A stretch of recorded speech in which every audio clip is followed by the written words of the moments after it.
Hello, and welcome to the Sisters of the Shire Podcast, your gateway to the enchanting world of J.R.R. Tolkien. I'm Ashley, your guide through Middle-earth, and I'm so excited to continue telling you all about the unfinished tales this season.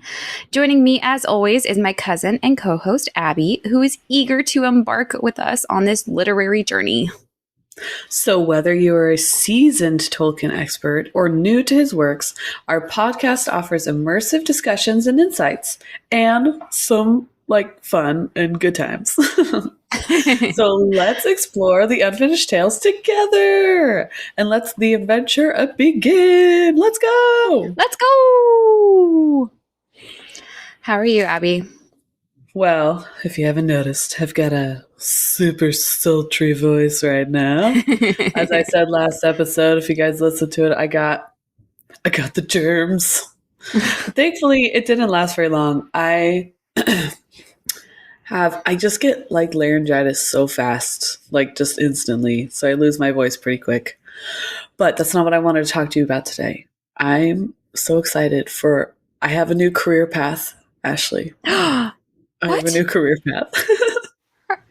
It's something serious. What about the podcast? What about the children?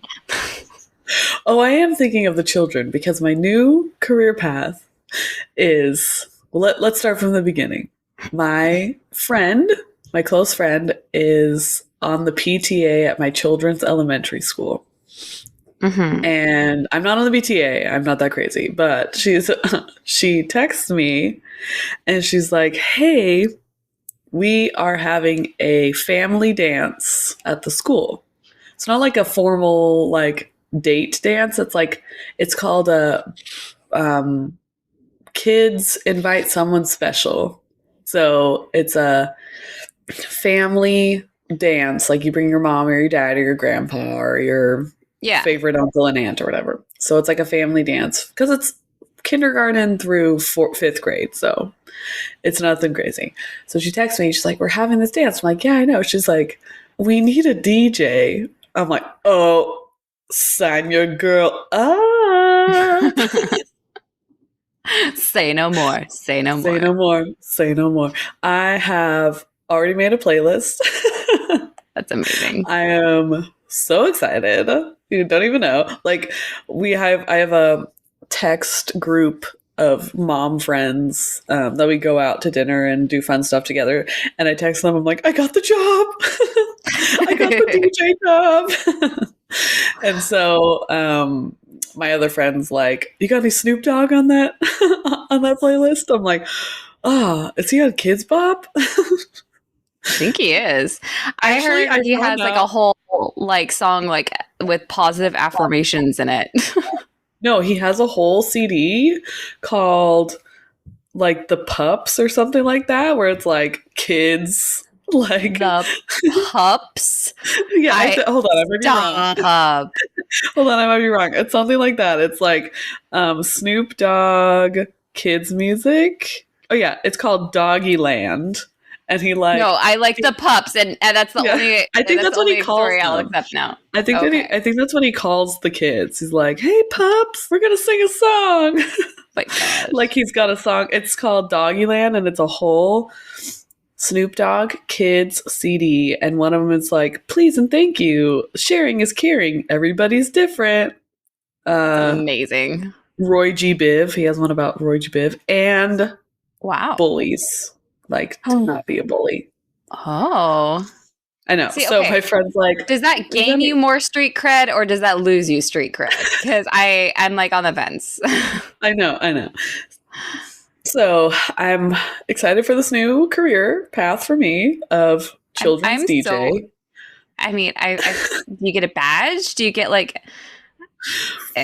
Luna has a pair of headphones, over the ear, DJ headphones, but they're LED cat ear headphones. They're bright has those too. And they have cat ears that and they glow. And I'm like, I want those. Yes. It always freaks me out because she'll wear them when I'm driving at night, and I feel like there's someone a cop or something behind me. I'm like, oh wait, no, it's her ears. It's the rave police. It's the rave police. Your music isn't going hard enough, ma'am. Turn up that bass. That's amazing. So I've got some like fun Disney songs on the playlist.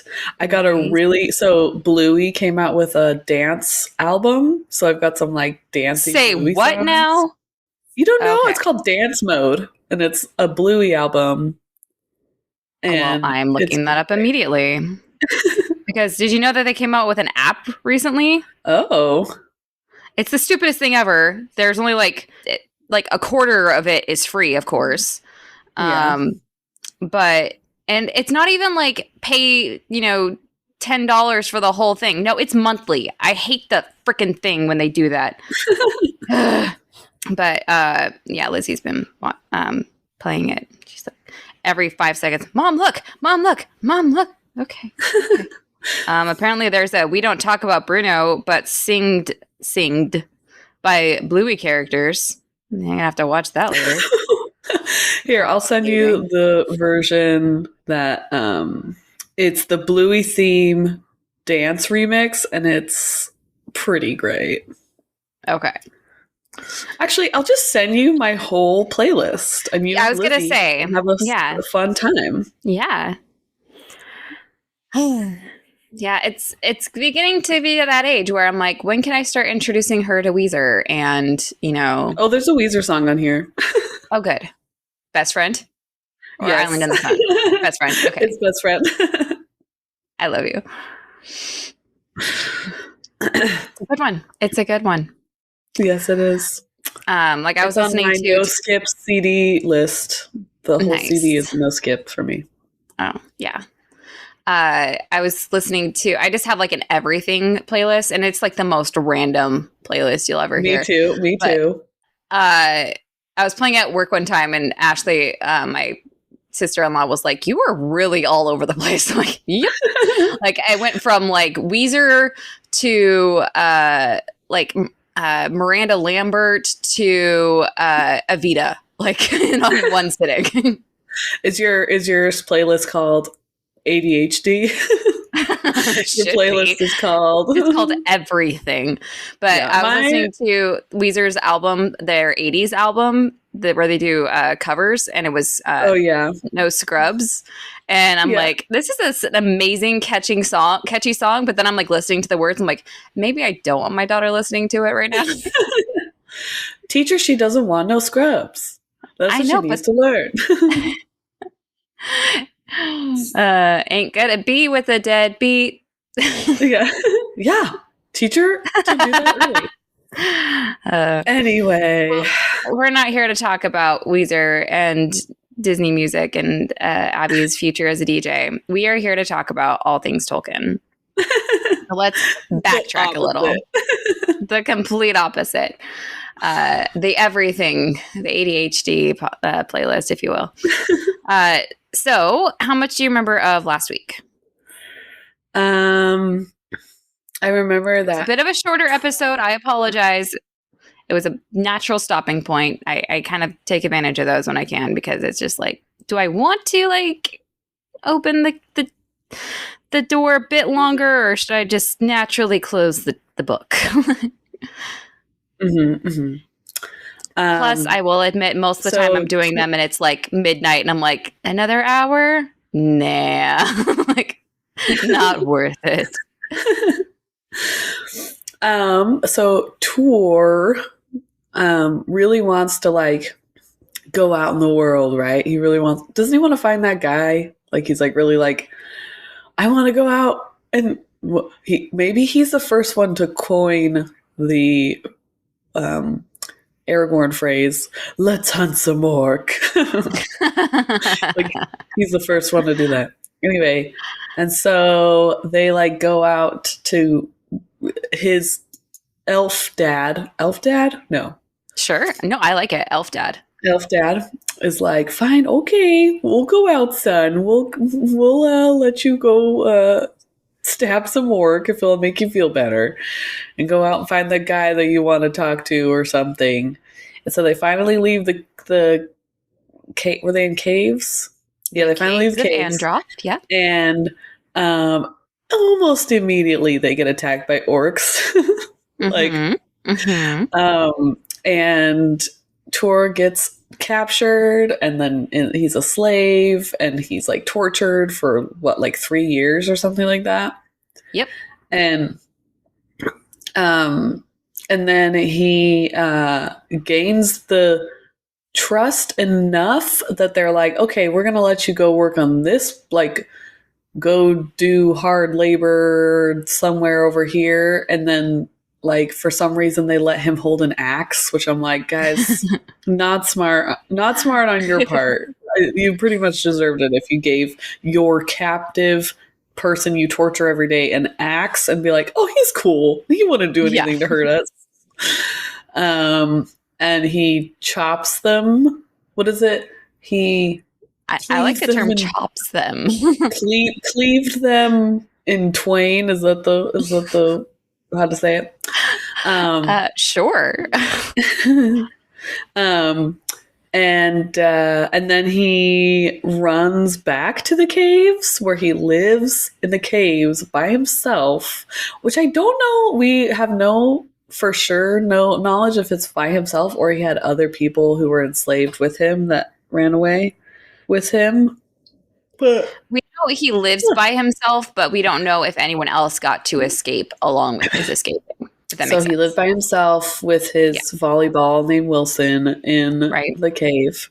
Mm-hmm. But he turns into an outlaw, which, does he get an outlaw name like all the other outlaws? Not in the books. I mean, I feel like Tolkien was just maybe like brainstorming that one and just kind of, I'm going to put a pin in that one till I come up with something really good. Yeah, does Oakley have a vote of what his outlaw name would be? Probably something having to do with Spider-Man at the moment. Yeah, I was gonna say my main. In my main.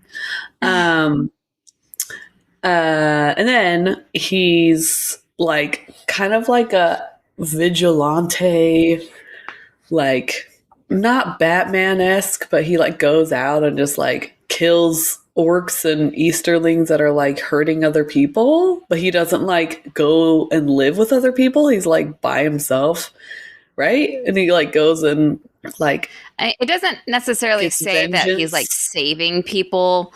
And we did think that it was for like vengeance, because in the Silmarillion, it makes it sound like he caused so much trouble for the Easterlings that he got put on the wanted list. But it's actually, we found out in the Unfinished Tales that it's because he's like, he keeps going out to try and find the Gate of the Noldor. That's like his one quest. It's his destiny to find this Gate of the Noldor. And every time he goes out to try and find it, he comes across orcs and Easterlings. And I mean, oops, they're dead. I don't know what happened. So, whoopsies. So I wouldn't say he's a vigilante. I just would say like, they just got in my way. So annoying.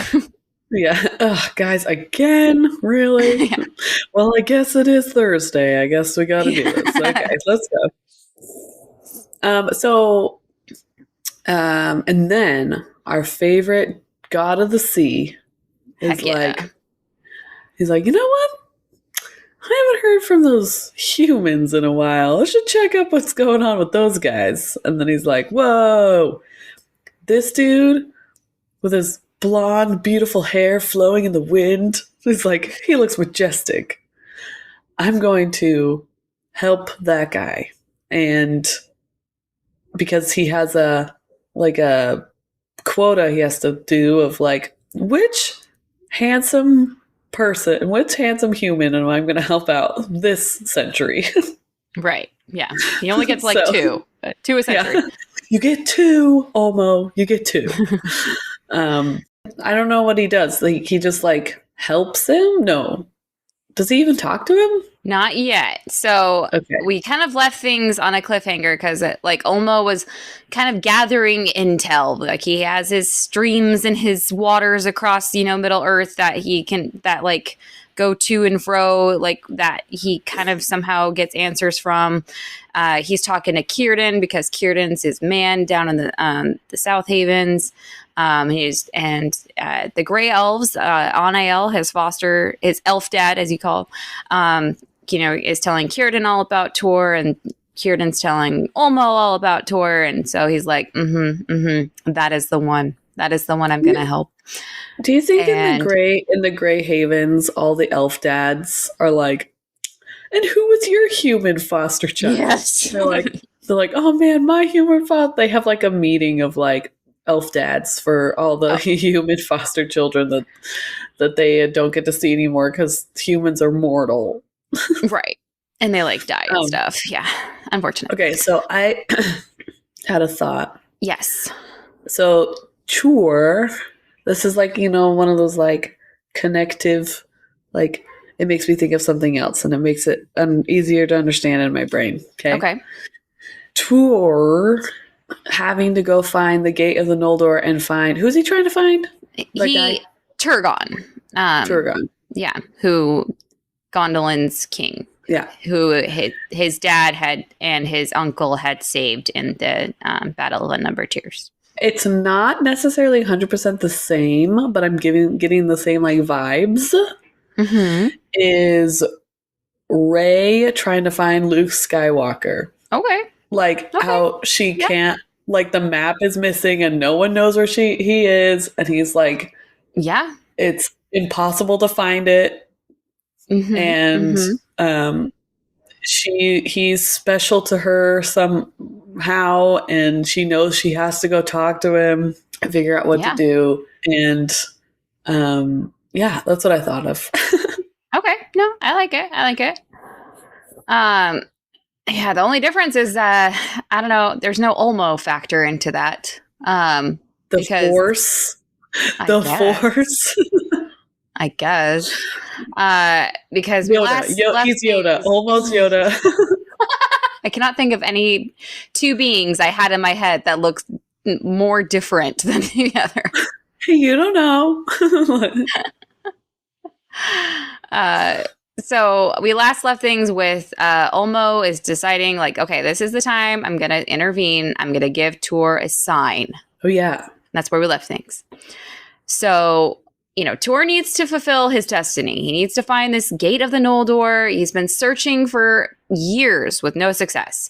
So Olmo is going to have to help him out a little. So just to sum up Tuor's life so far, he was born among the Grey Elves. He lived with them until he was 16, was captured by the Easterlings and was a slave until he escaped at age 19, then lived in the cave of Androth as an outlaw, and he is now 23 years old. Okay, now, this is how I think Olmo is going to give him a sign. Can I tell you? Okay.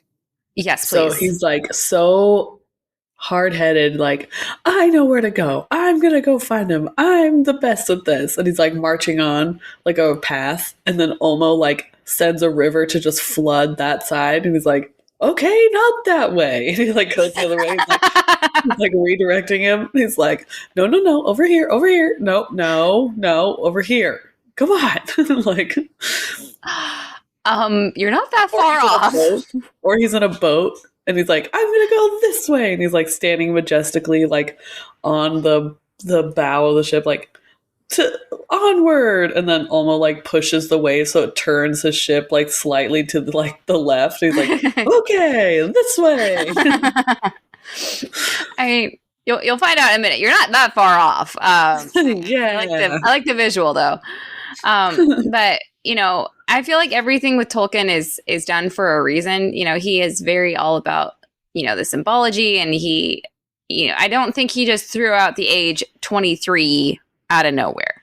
So I was like, significance of 23. I don't think that's really like a magical number. It's not magical like 7 is magical in Tolkien universe. Michael Jordan's number. Right. I mean, that's obvious. I'm not sure how important that was to Tolkien at the time.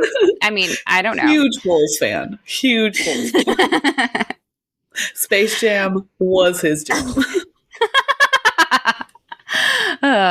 Sorry. I'm just imagining him watching that movie. Okay. Anyways. So I looked it up. And he's like, I gotta rewrite my books. I gotta add retunes. That Taz guy, he speaks to me. Yeah. Anyway, sorry. Okay, sorry. According to the Tolkien Society timeline that I found online, when Tolkien was 23, I'm like, maybe he was 23 and he's like, yeah, this is a good age for Tuor to start a quest. But when Tolkien was 23, he was just kind of writing various poems, and it doesn't really they don't really seem significant to me. I mean, that sounds mean, but is that when he was at school? This was also like the last meeting of the TCBS. Like this was like end of school. And then like a few years later after this, they get married and then he goes to war. Yeah. So this is like the in-between time. But I did see that in the previous year, so when he was about 22, Tolkien wrote for the first time about the voyage of Eärendil, the evening star. And just a reminder, in case you don't realize that could be a connection to what we're talking about, Eärendil was Tuor's son. So, I mean, he's like, yeah, 23 seems a good age to be like finding yourself. And that's about maybe the age he was when he was kind of like brainstorming, these ideas and these writings. So I don't know, just it's my theory, but I kind of like it. Okay. So anyways, Tuor is 23. And one day he is just sitting near a trickling spring that, just happened to run in front of his cave. And he just gets this feeling to look out to the west. And then, out of nowhere, he just knows in his heart that he can't wait around any longer and he needs to go. And he makes a point of doing so by talking out loud to himself, which you will find he does a lot because he doesn't have anyone else to talk to. Who says Maybe he's talking to Wilson. Singing? Yeah. Maybe he's singing. Maybe he's singing like a musical. Not yet. Dang it. It's like in Monty Python when he's like, I just want to sing. And he like looks off into the distance. We'll get there. So he says to himself, quote, I will leave now the gray land of my kin that are no more, and I will go in search of my doom. But whither shall I turn? Long have I sought the gate and found it not. Like, I really feel like this is a musical where he's just talking out loud to himself, but he has to talk out loud because, like, there's an ongoing, like, audience that's, like, supposed to be listening, but there's not because he's by himself. Very Broadway. Very Broadway, yes. So how is this time going to be different than the other times he has tried to leave? Like, maybe he's had this talk out loud multiple times. Because he's been searching for this gate of the Noldor for quite a long time. So, what's going to be different about this time? Well, this time, Tuor puts his feelings into song. I knew it. You freaking called it. Yep. I knew it. Yep. Oh my gosh. Amazing. Quote, then he took up the harp, which he bore ever with him. Like, of course, you got to have your harp handy. And being skilled in playing upon its strings and heedless of the peril of his clear voice alone in the waste, he sang an elven song of the north for the uplifting of hearts. Now we really have to find that Monty Python bit. He's like, I just want to sing. Yes. But and then almost like, no singing. But I really wish we knew the words to that song because, like, how beautiful would that be if it's specifically for the uplifting of hearts? Like, that sounds... Ooh, like I should see if it's in my Tolkien songbook. Oh, yeah. But also, like, you go, Tuor. You sing your feelings out, man, like you are in a Broadway show. I really want it to be like... Kristoff's song in second Frozen where he's like in the forest. and then Wilson singing along with him in the background. And the squirrels and the the raccoons and everything. Yep. I like it. So as Tuor is singing his heart out and playing his epic harp, like, are there any other instruments in the Tolkien universe than a harp? I swear. But something bongo drums. Something interesting begins to happen as he's singing. Quote, the well at his feet began to boil with a great increase of water, and it overflowed, and a rill ran noisily down the rocky hillside before him. Oh, crazy. So, like, obviously he just played the Song of Storms, and the water just, Like, this is not what I wanted. so already we are seeing more variation in the different sequence of events from the Silmarillion version to this version. Like, the Silmarillion version has no harp, no singing, no randomly boiling string. Like, I brought it up last week, but like literally, I think we're like 3 or 4 pages into the Unfinished Tales version of this. All these events that I have covered is still literally on one page of the Silmarillion. Like this, it's ridiculous. Yes, give us more detail. Give us more detail. Right? Yeah. So, anyways, if I started singing and playing my harp and the water around me started acting differently, like I'm not sure what I would do. Like, what would you do? Be like looking at the harp, looking at the water, looking at the harp, looking at the... Yeah. Wait a minute. That me? Yes. What did I just do? And then I would start. There's a trend, like when somebody, like on TikTok or something, when somebody does, like on video, they catch themselves doing like something like superhuman, like catching something before it falls on the ground and stuff like that. And then they stop and then they try to do like the Spider-Man hand, like if something, like if they had the Spider-Man, he's like, like it wasn't me. Yeah. I'm not Spider-Man. That's what I think he would be doing. He's like, do I have powers now? Yes. Am I better than everyone else? Well, Tuor definitely sees it as a sign, and he just starts following the trickling stream immediately. For 3 days, he follows this stream. Whoa. That's a long stream. Yeah. And it leads him through the lands of Dor Lomin all the way to the mountains of Ered Lomin, an area that he has never been to before. So somehow with this stream, Olmo has managed to like lead him out of like the labyrinth that Tuor was kind of stuck in for years.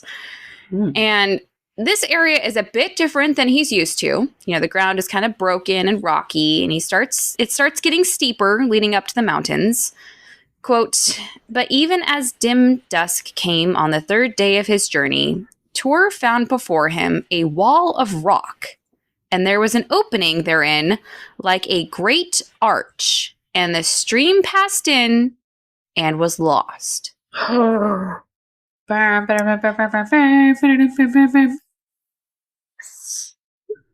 Now, think about what I just read. Noise. What's the Zelda noise when you like unlock a like? Yeah.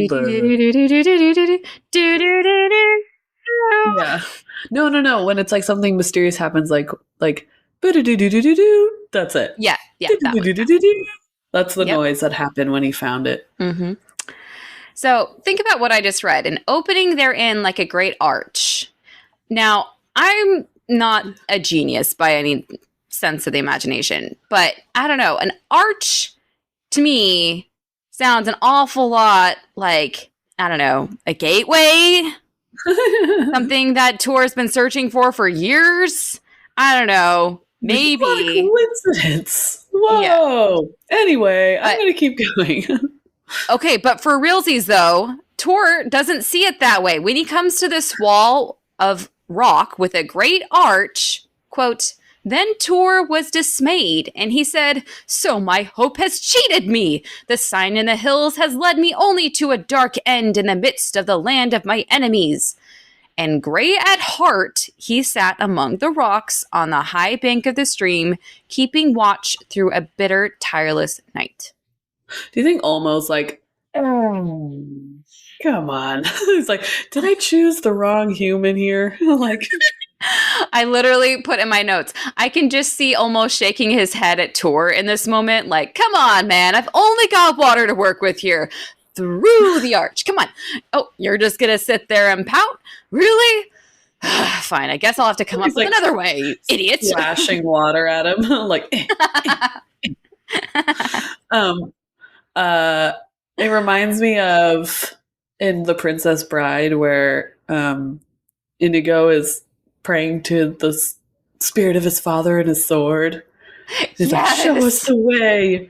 And then he like stabs the tree. He's like, oh no, we're hopeless. Yeah. And it's like, no, go on. No, I could just see like Olmo like pinching his brim of his nose, like, oh my gosh. Oh boy. They told me, intelligent boy. Yeah. So this is another difference from the Silmarillion, that Tuor's path seems to lead to a dead end, whereas in the Silmarillion version, he just kind of continues on this journey with no difficulties. Quote, but even as the light... He didn't want us to know how dumb he was. Yeah. Yeah. Quote, but even as the light of the coming sun shone pale in the far mists of Mithrim, Tuor heard voices. And looking down, he saw in amazement 2 elves that waded in the shallow water. And as they climbed up steps hewn in the bank, Tuor stood up and called to them. Like, first of all, there were literally steps in the bank, Tuor, that led to this area. Like, you didn't see those before? Like, obviously. They have, like, the caution those are weird-shaped rocks. They have, like, the caution tape that they're like, don't trip on these. They're like the natural stone. Or it literally says, like, welcome to the gate of the Noldor. Please watch your step. And it has literally, like, an arrow pointing. He's like, I just don't know where I can't find it. If only I could read. What is this strange language? Oh, gosh. That is perfect.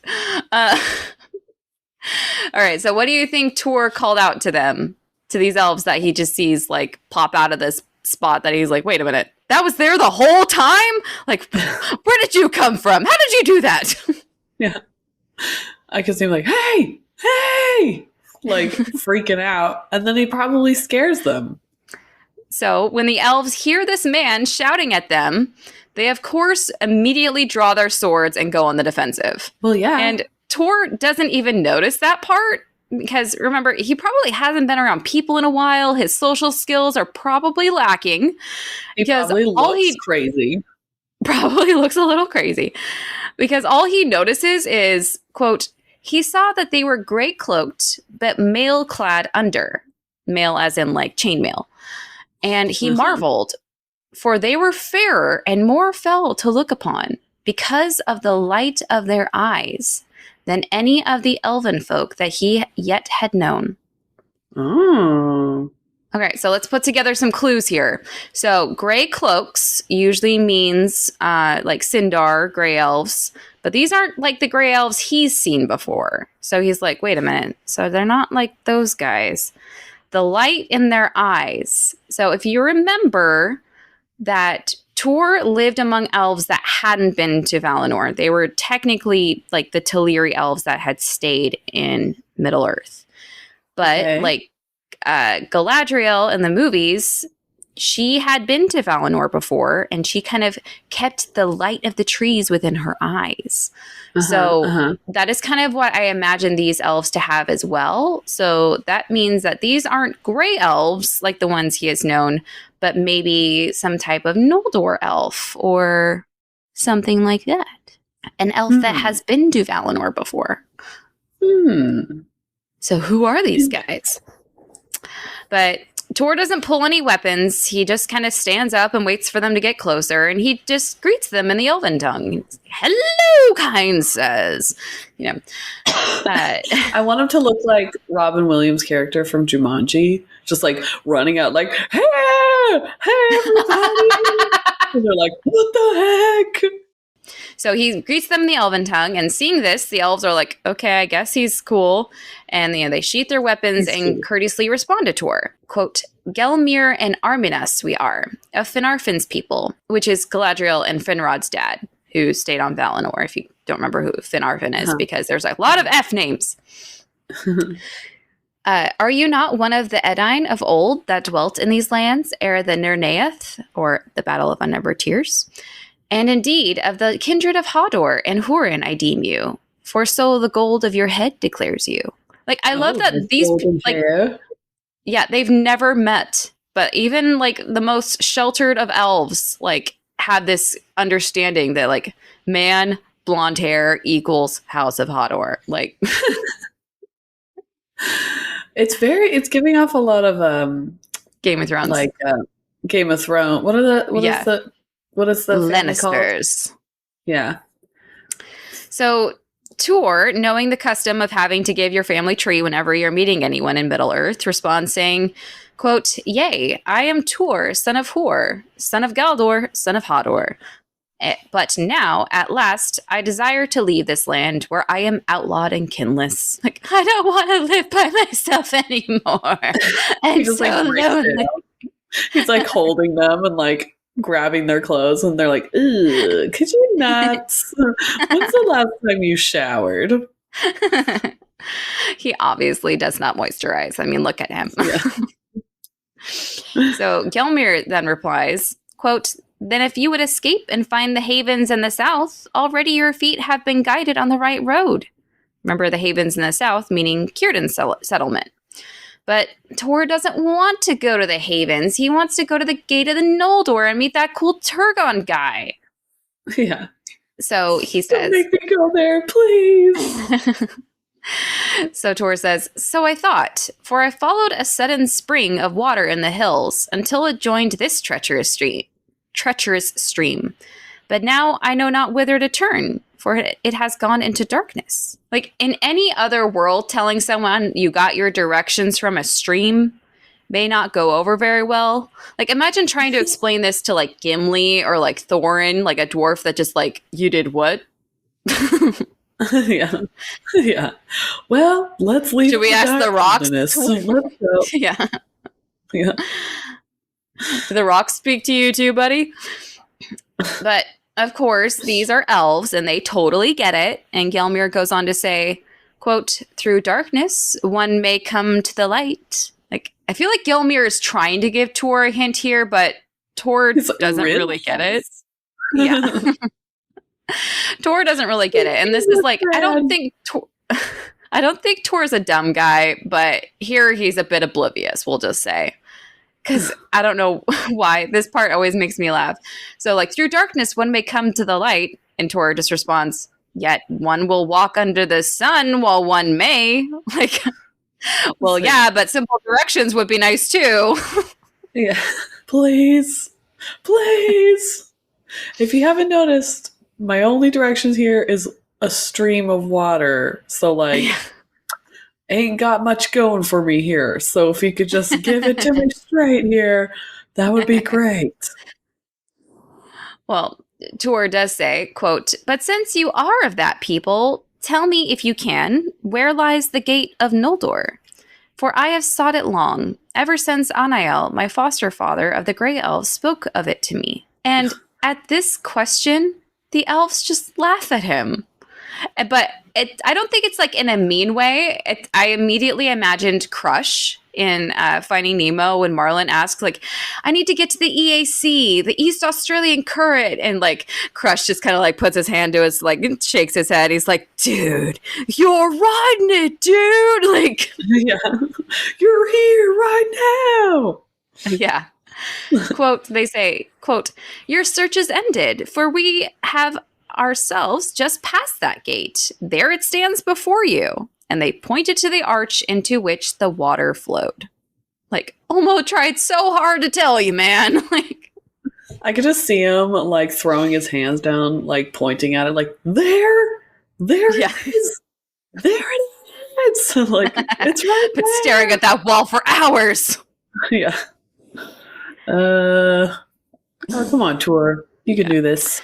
Quote, "Come now, through darkness you shall come to the light. We will set your feet on the road, but we cannot guide you far, for we are sent back to the lands whence we fled upon an urgent errand. But fear not, a great doom is written upon your brow, and it shall lead you far from these lands. Far indeed from Middle-earth, as I guess." Whoa, dude, I just met you. You're already planning my demise. Let's calm down. Like, Excuse, what did you see in my face? What do you mean far? far from Middle-earth? What is there beyond Middle-earth? What are you not telling me? Yeah. What do you know? All right. But no, Tuor just like goes with it. He's like, Makes sense. Adds up. And he just follows the elves back where they came. They wade through the shallow water and they go beyond the arch of stone that he had probably been staring at for hours, probably feeling like an idiot. Like, psst, gate of the Noldor's right freaking there the whole time. That reminds me of escape. Escape. Sorry. Excuse us. We're just trying to escape. Quote, and then Gelmir brought forth one of those lamps for which the Noldor were renowned, for they were made of old in Valinor, and neither wind nor water could quench them. And when they were unhooded, they sent forth a clear blue light from a flame imprisoned in white crystal. Whoa, what? So, another cool thing about the Unfinished Tales, they have footnotes. And this is the first footnote I'm referencing because this one is just really cool. If you listen to the audiobook, it literally changes the narrator. And it sounds like Christopher's telling the whole tale, and then like all of a sudden Tolkien will step in. He's like, actually, these lanterns, like it's kind of cool. But just to provide some further reasoning as to why I'm so excited about this footnote. Do you remember in the Silmarillion when Turin found Gwyndor in the creepy forest? Remember Gwyndor was like, had the Becky, his squirrel friend. He's been in there for a while. Okay. So in the artwork, I posted like one that I was like, I don't get it. Why is there this blue light? Where did that come from? Honestly, I thought I had like missed a page or something because I'm like, I feel like a really cool blue lamp is something I would have remembered reading, but that's because it wasn't ever mentioned in the Silmarillion. It was only mentioned here. Oh. So I was right. So here's what the footnote says. Quote, in a note on the story of Gwyndor, they are called Fëanorian lamps, of which the Noldor themselves did not know the secret. And they're described as crystals hung in a fine chain net, the crystals being ever shining with an inner blue radiance. Whoa, I want one of those. Right? But you'll find it later, like, they're not going to share this lamp. And I kind of get it. Like, if you don't know how it's made. Lamp. Yeah. If you didn't know how it was made, Fëanor was the only one that knew how to make these. He's gone, obviously. There's only like a token number of these left. Like, yeah, you don't get my cool lamp. But anyways, so Gelmir and Arminas lead Tuor with their cool Fëanorian lamp past the archway that obviously could have only been the gate of the Noldor, you stupid idiot, Tuor. And they follow the river down a slope into a tunnel that also had steps built in. How convenient. It's crazy how the earth can make this unnaturally. Yeah. Which also leads further down into the tunnel. Quote, when they had come to the foot of the rapids, they stood under a great dome of rock. And there the river rushed over a steep fall with a great noise that echoed in the vault. And it passed then on again beneath another arch into a further tunnel. Beside the falls, the Noldor halted and bade Tuor farewell. Cool. So they're like under a waterfall? Yes. But like, we'll get you as far as the dark, creepy tunnel and the scary rapids and the possible waterfall. But that's about it. Okay, bye. Like, gotta go. Well, where are they going? Quote, now we must return and go our ways with all speed, for matters of great peril are moving in Beleriand. So, we're going to make another connection here with the Silmarillion. Are you so excited? Because I'm so excited. Okay, so what could be more important than helping this guy get through this dark tunnel all by himself? Well, the names Gelmir and Arminas might sound familiar because we did hear their names in the Silmarillion for like a second. They got their second 10 minutes in the spotlight. Yes, they did. In this book. Mm-hmm. So when Turin was in Nargothrond, Turin, not Tuor, Turin, And he was Orodreth's like right-hand man, advising him to do stuff like build stupid bridges.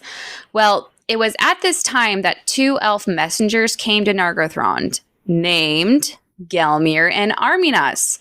And they brought news of bad stuff happening in Beleriand and advised them to listen to the Lord of Waters, Ulmo. And remember, they told Orodreth, shut the doors of Nargothrond, don't go out, cast the stones of your pride into the loud river, that the creeping evil may not find the gate. Like, tear down your stupid bridge. So, I don't know, maybe like a dragon doesn't find your gate. And then Turin was like, nah, I like my stupid bridge. And then, bad stuff happened. But they were the ones that came to Nargothrond specifically to warn Orodreth. So they were gonna do that just now? Yeah, they're literally on their way to go do that. Okay. So kind of another one of those times with Turin and Tuor where they like cross paths, but they don't. Like they're cousins, like they almost had a connection and no. So, sorry, a bit of a side tangent, but a cool dot to connect, though. Yeah. So, Gelmir and Arminas can't lead Tuor further down the cave because they have to go mourn and get ignored by Orodreth and Turin.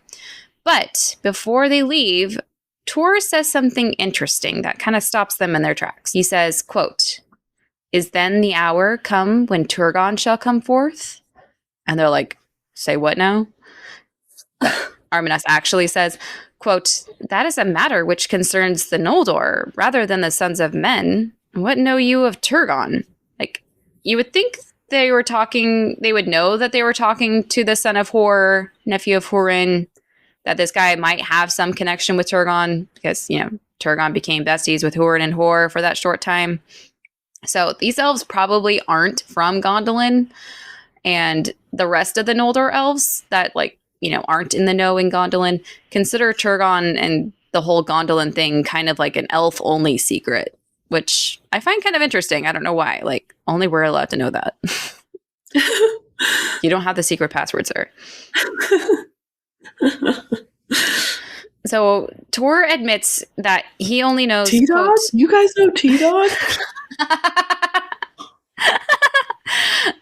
He only knows, quote, "little of Turgon, save that my father aided his escape from the Nerneath, or the Battle of Unnumbered Tears, and that in his hidden stronghold dwells the hope of the Noldor.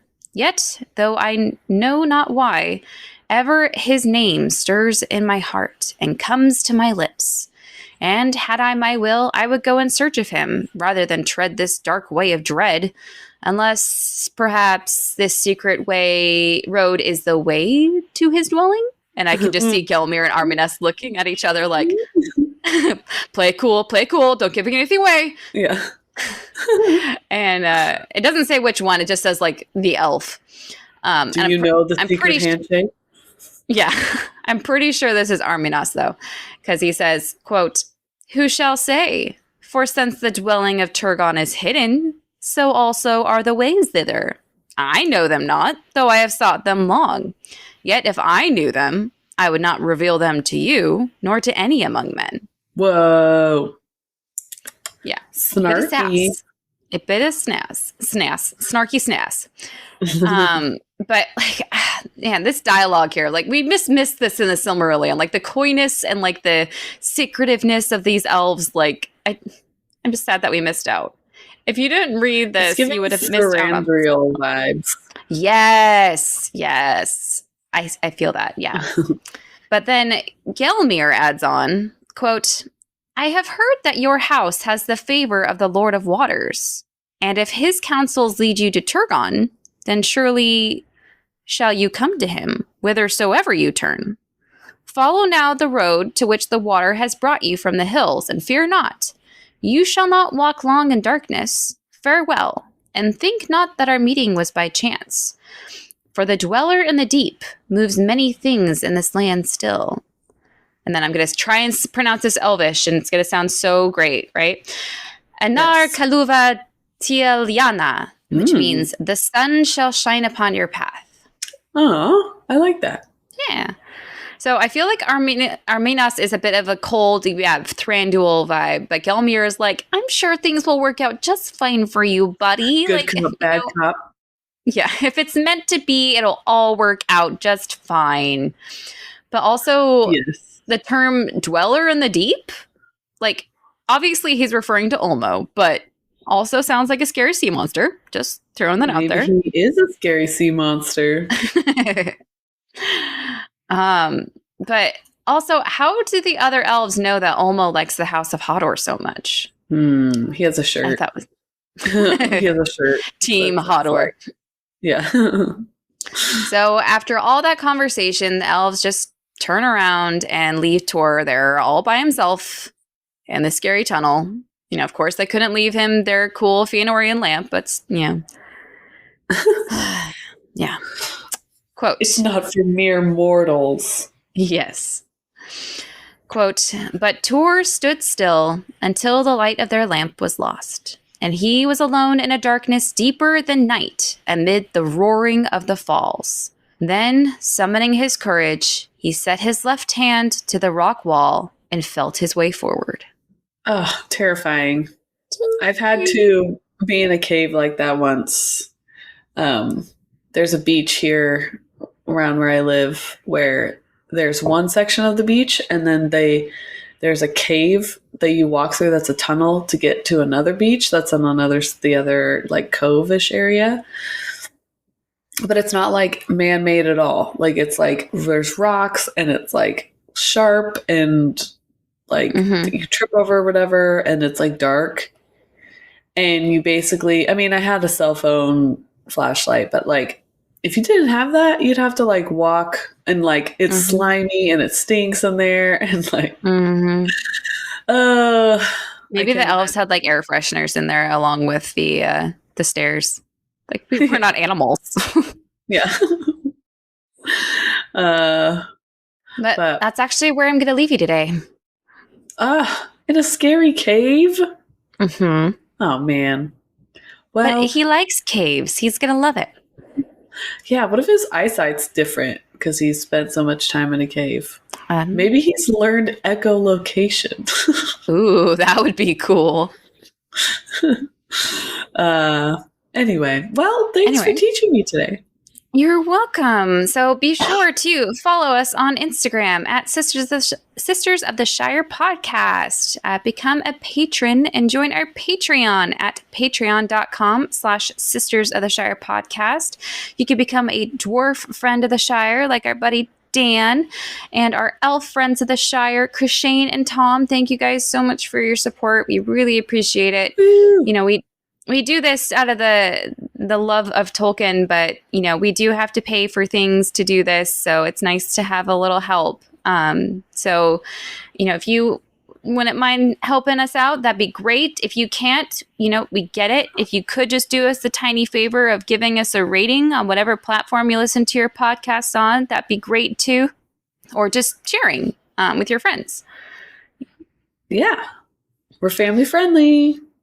Family friendly. If you couldn't tell, we brought up Bluey, Finding Nemo, Zelda, Star Wars. Yep. And as far as world news, Philippines is continuing on that binge listening. I wish if you're the listener from Philippines, I would love to hear what you're thinking because you like went from like 39th to like 37th, and now you're 34th. I mean, you're just like going up. Whoa. Yeah. So send us a message. I'd love to like hear what you're thinking, where you're at. Yeah. Do you like it? What's your name? Well, thanks to everybody in the world who's listening. It's crazy. We have a list here of every country that has listened in, and it's crazy how long it is. It's awesome. Every continent almost. It's continent. Pretty great. One day we'll get Antarctica. Antarctica listener. Dang it. Well, how do we end this? Week. Okay. Until next week. How long have you been doing this, Abby? The mucus has gone to my brain. Until next week, I've been Ashley. And I've been Abby. And this has been the Sisters of the Shire podcast. And we're so glad you joined us today. And we hope you join us next time. Bye. Bye.